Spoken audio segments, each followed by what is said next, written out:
For decades, Steve Marriott was remembered as a voice that could shake walls and silence rooms. A man who seemed born for the stage, gifted beyond reason, and consumed by the music that made him famous. But behind the anthems and the roaring crowds, there was another story, one that never fit the legend. Years after his death, his son, Toby Marriott, finally spoke openly about what that story really was and why the fall was not sudden, but painfully inevitable. A talent born into struggle. Steve Marriott entered the world already fighting for survival. Born on January 30th at East Ham Memorial Hospital, he arrived 3 weeks early, weighing just under 2 kilograms, so fragile that doctors were unsure if he would make it through his first days. Within a week, he developed severe jaundice and spent nearly a month confined to a hospital ward before he was strong enough to be taken home. For his family, survival became the first victory. For Steve, it was the first sign that his life would never be gentle or predictable. From the very beginning, his body had been pushed to its limits, a pattern that would repeat itself in far more dangerous ways later on. He grew up in a working-class household, where stability was fragile and money was always uncertain. His father, Bill Marriott, worked as a printer, but never relied on one income alone.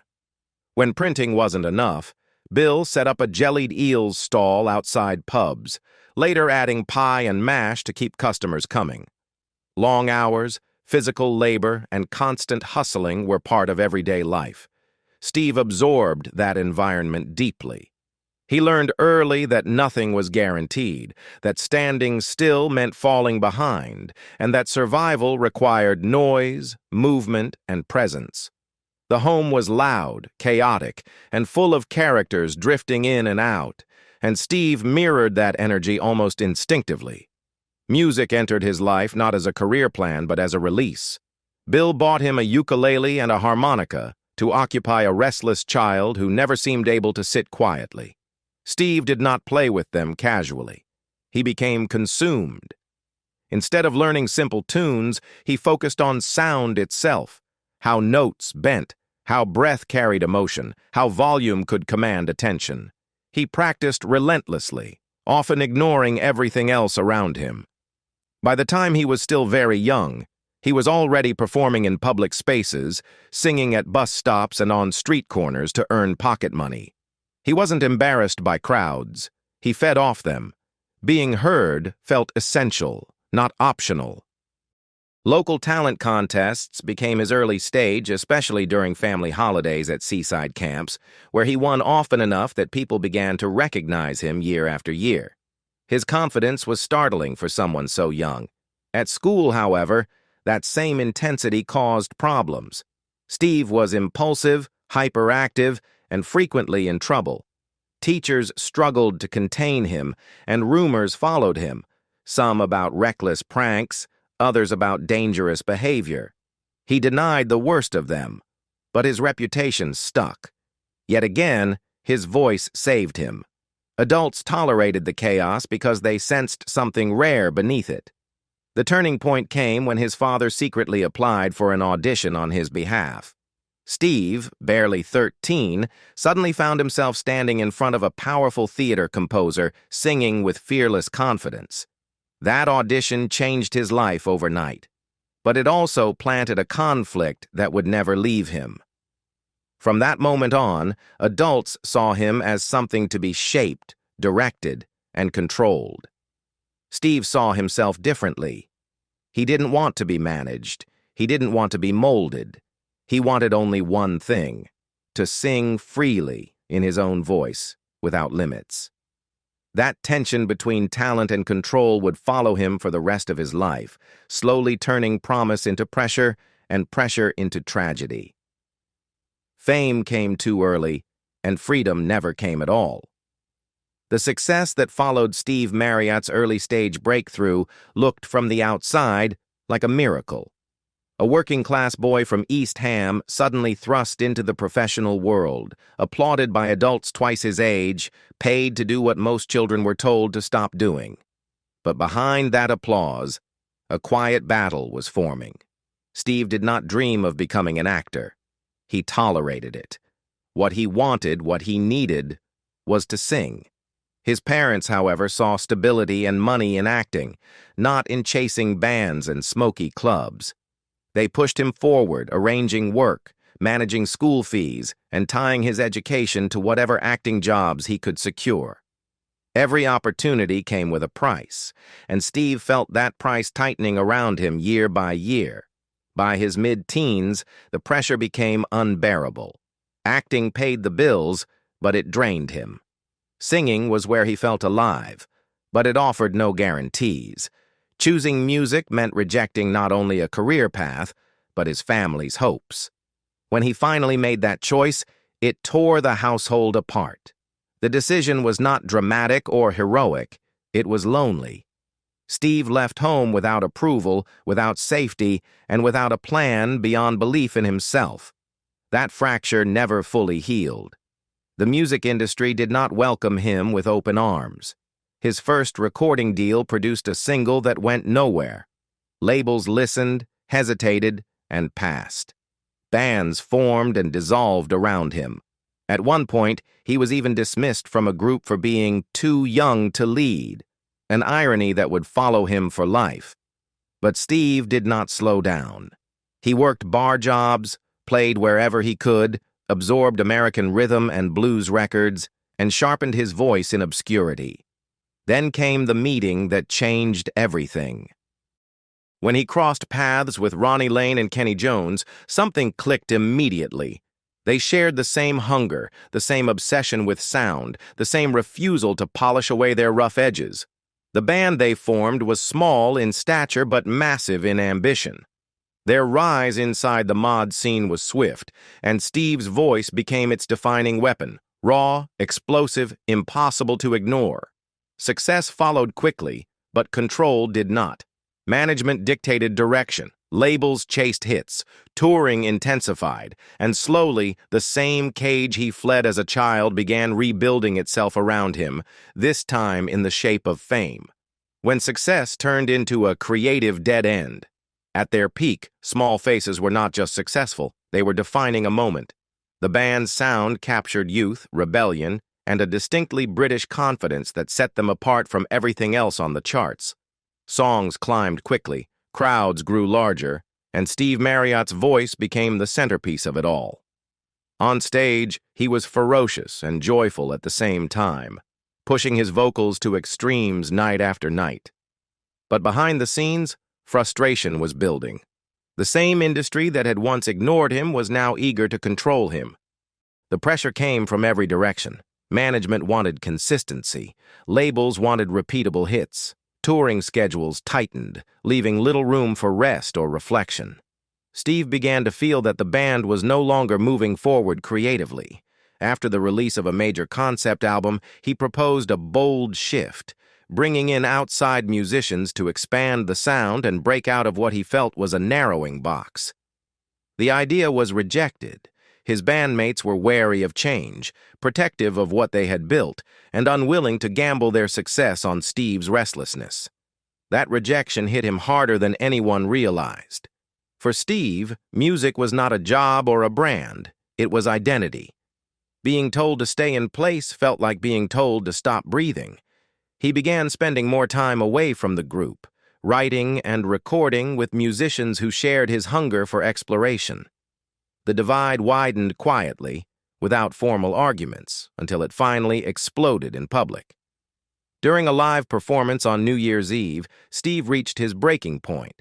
Mid-show, overwhelmed and furious, he walked off stage and announced he was done. It wasn't planned, it wasn't strategic. It was a raw, emotional reaction from a man who felt trapped by the very success he helped create. With that moment, Small Faces effectively ended. What followed was a compilation album released after the split, a reminder of what had been achieved, and a symbol of what could never be repaired. Steve told himself he was finally free. In reality, he was stepping into a far more dangerous chapter. America gave him freedom and took everything else. Forming Humble Pie felt, at first, like salvation. For the first time in years, Steve Marriott believed he had escaped the creative limitations that had suffocated him. The new band was louder, heavier, and far less restrained. Their music leaned into raw power rather than polish, and Steve's voice thrived in that chaos. When they turned their focus to the American market, success followed quickly. Tours multiplied, venues grew larger, audiences responded with intensity. On the surface, this was everything Steve had fought for, but America demanded a price. The touring schedule became relentless, back-to-back shows, constant travel, little sleep, and no space to recover physically or emotionally. What began as excitement soon turned into exhaustion. Those closest to Steve noticed subtle changes first. Mood swings, paranoia, bursts of aggression followed by isolation. He stopped resting between shows and instead disappeared into recording spaces for days at a time. People came and went. Substances were everywhere. Alcohol became routine. Cocaine became a tool, not for pleasure, but for survival. Steve convinced himself he was managing. He wasn't. Years of excess began reshaping his personality. His once playful intensity hardened into volatility. Relationships suffered. Marriages collapsed under the weight of addiction and unpredictability. The very voice that had lifted him to fame was now being pushed beyond its limits, night after night, without care for the body carrying it. Signs of mental instability emerged, brushed off at the time as eccentricity or artistic temperament. Behind the scenes, business matters were unraveling just as badly. Management deals were poorly structured, finances badly handled, and obligations ignored. While humble pie generated revenue, very little of it stayed with Steve. Taxes went unpaid. Contracts were signed without understanding their consequences. By the time the band's momentum slowed, the damage was already done. The money was gone, the debts were mounting, and Steve was too deep into his habits to confront reality.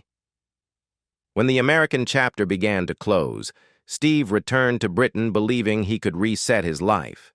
He couldn't see that the fall had already begun, and that it would be far steeper than anyone imagined. When the legend had nothing left to sell. By the late 70s, the distance between Steve Marriott's public image and his private reality had become impossible to hide. The voice that once filled arenas now belonged to a man scrambling to survive. After returning to Britain and releasing a solo album, he tried to rebuild a sense of normalcy. The birth of his first child brought brief hope, a moment where he believed stability might finally arrive. It didn't last. The money from his past successes had evaporated, swallowed by mismanagement, bad contracts, and years of unchecked chaos. What remained were debts, obligations, and a growing sense of betrayal. As reissued singles brought renewed attention to his earlier work, a reunion seemed like a lifeline. But the revived projects failed to gain traction, and Steve saw no meaningful income from them. Instead, his earnings were seized to untangle old management agreements. He was forced to sell his home and move into increasingly modest accommodation. At one point, he owed a massive sum in back taxes linked to earlier touring years, liabilities he had never been warned about, and now had no way to repay. Desperation followed. Friends later recalled moments that were almost unbearable to imagine. Steve stealing vegetables from nearby fields to feed his family, collecting empty bottles for spare change, living day to day without certainty of food or shelter. His health deteriorated visibly. Injuries went untreated.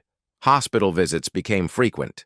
A wrist injury and a suspected ulcer sidelined him during a tour, triggering the collapse of yet another band lineup. Relationships ended as quickly as they began. Promising offers from major labels were turned down, sometimes out of pride, sometimes out of exhaustion, sometimes because he no longer trusted anyone in the industry. By the final year of his life, Steve Marriott barely resembled the mod icon of the swinging 60s. Years of substance abuse had taken their toll on his body and mind.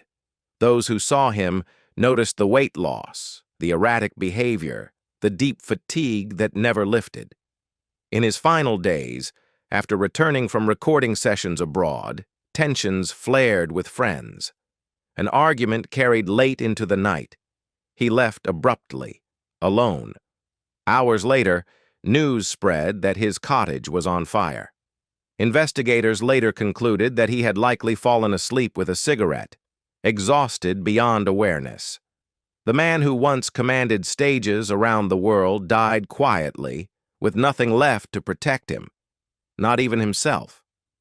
Years later, Toby Marriott would speak not to destroy his father's image, but to tell the truth that fame had buried for decades.